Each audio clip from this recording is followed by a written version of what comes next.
प्यारे विद्यार्थियों, इसके पहले हमने नागरिक शास्त्र में 2 पार्ट देखे थे। पहला पार्ट था हमारा संविधान और दूसरा पार्ट था उस हमारे संविधान से हमारा परिचय। ये पहले पार्ट का नाम था। उसमें हमने देखा था कि संविधान की स्थापना कब हुई, किस प्रकार से हुई, संविधान सभा में कौन कौन से सदस्य थे, उसके अध्यक्ष कौन थे संविधान सभा के, और मसूदा समिति के अध्यक्ष कौन थे, डॉक्टर बाबा साहब आम्बेडकर का योगदान, ये सब बाब हमने उसमें देखी थी। दूसरा पार्ट था संविधान की उद्देशिका। इसमें जो उद्देशिका हमारी दी है, जैसे कि किताब के पहले होता है कि संविधान की उद्देशिका लिखी हुई होती है, तो उसकी जानकारी हमने दूसरे पार्ट में प्राप्त की। अभी हम तीसरा पार्ट शुरू करते हैं कि हमारे संविधान की विशेषता है। तो इसमें कुछ प्रमुख विशेषताएं हमारे संविधान की है। तो क्या क्या है, तो सबसे पहले हम देखते हैं कि संविधान की पहली विशेषता है कि यह संघ राज्य। संघ राज्य का मतलब होता है कि यहाँ पर 2 प्रकार से शासन चलता है। एक संघीय राज्य व्यवस्था है, हमारे संविधान का महत्वपूर्ण विशेषता है। ये पहली विशेषता ध्यान में रखो आप।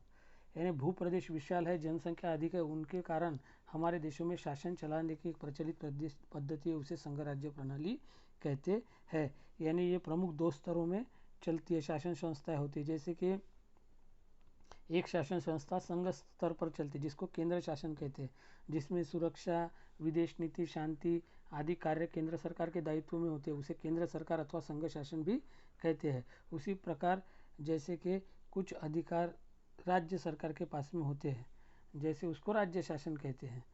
तो अभी हम देखते हैं कि अधिकारों का विभाजन किस प्रकार से होता है, कि भाई कौन सा अधिकार किसके पास है और अधिकारों की विभाजन कैसे क्या कर सकते हैं। तो अधिकारों का विभाजन करने के लिए हमको संविधान में भी ये बताया, 3 सूचियाँ बनाई गई है अधिकारों का विभाजन करने के लिए।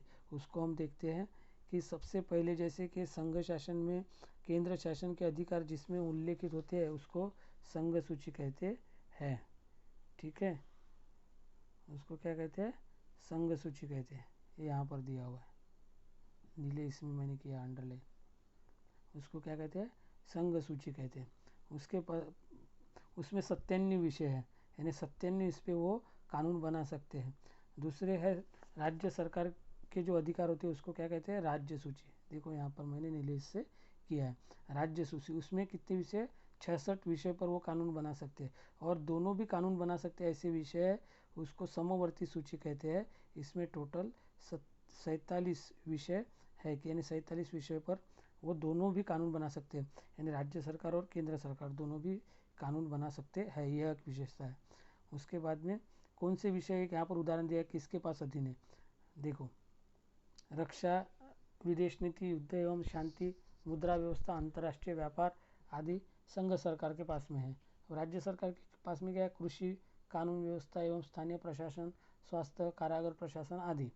और दोनों सरकारों के पास में क्या क्या, रोजगार, पर्यावरण, आर्थिक एवं सामाजिक नियोजन, व्यक्तिगत कानून, शिक्षा आदि। यह राज्य सरकार के पास में होता है। संघ शासित प्रदेश, भारत में एक संघ सरकार, 28 राज्य सरकारें और 9 संघ शासित प्रदेश है। तो संघ शासित प्रदेश किसे कहते हैं, भारत में संसद में राष्ट्रपति, लोकसभा और राज्यसभा में समावेश होते हैं, और प्रत्यक्ष शासन चलाने वाले मंत्रिमंडल का निर्माण लोकसभा द्वारा किया जाता है। अपने प्रशासनिक कार्यों के लिए लोकसभा के प्रति उत्तरदायित्व होता है। संसदीय शासन प्रणाली में संसद में होने वाली चर्चा, विचार विमर्श को महत्व प्राप्त रहता है।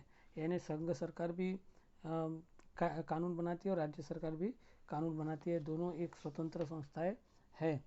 और इसी को हम क्या कहते हैं, संसदीय शासन प्रणाली कहते हैं।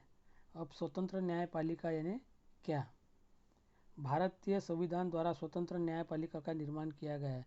जब विवादित मुद्दे को लेकर एक दूसरे के बीच में हल निकाला नहीं जा सकता, ऐसी स्थिति में वो न्यायालय में जाते हैं। न्यायालय दोनों पक्षों की जिरह सुनकर, यानी आपस के मुद्दे चर्चा सुनकर जिसके साथ अन्याय हुआ है उसे दूर कर न्याय करता है, और यह न्याय निष्पक्षता से होना आवश्यक है। न्यायालय को किसी के दबाव में कार्य नहीं करना पड़े, इसलिए न्यायालय को विशेष अधिकार प्राप्त होते हैं। और एक क्या विशेषता है हमारे संविधान की, इकहरा नागरिकत्व। भारतीय संविधान द्वारा भारत के सभी नागरिकों को एक ही नागरिकत्व दिया गया है वो भारतीय नागरिकत्व है। यानी एक आदमी दो जगह का नागरिकत्व नहीं ले सकता। संविधान में अगर संशोधन करना है तो उसकी भी कुछ पद्धति होती है। संविधान में उल्लेखित प्रावधानों को में परिस्थिति के अनुसार संशोधन अथवा परिवर्तन करना पड़ता है, परंतु बार बार संशोधन करना, परिवर्तन करना यानी अस्थिरता अथवा अराजक निर्माण हो सकती है।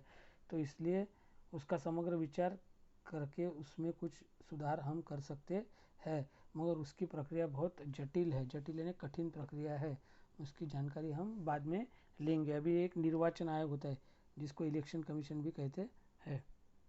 ठीक है, यहाँ पर अलग अलग भारत के प्रदेश बताए गए हैं।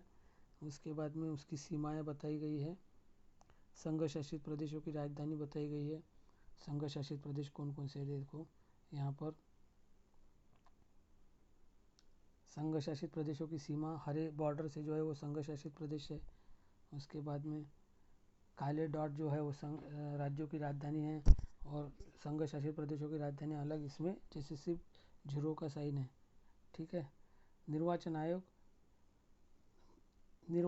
के बारे में आपको जानकारी होगी कि लोकतांत्रिक शासन व्यवस्था हमको स्वीकार किया, इसलिए बार बार हमको चुनाव करवाने पड़ते हैं, और वो व्यवस्था किसी के दबाव में आकर काम नहीं करनी चाहिए। इसलिए स्वतंत्र एक निर्वाचन आयोग का निर्माण किया गया है। यह स्वायत्ततापूर्ण संस्था है, यह किसी के भी दबाव में काम नहीं करती। इनका काम होता है चुनाव अच्छी तरह से संपन्न करवाना। ठीक है, तो इस प्रकार से यह पार्ट यहाँ पर हो गया है। यहाँ पर आपको देखना है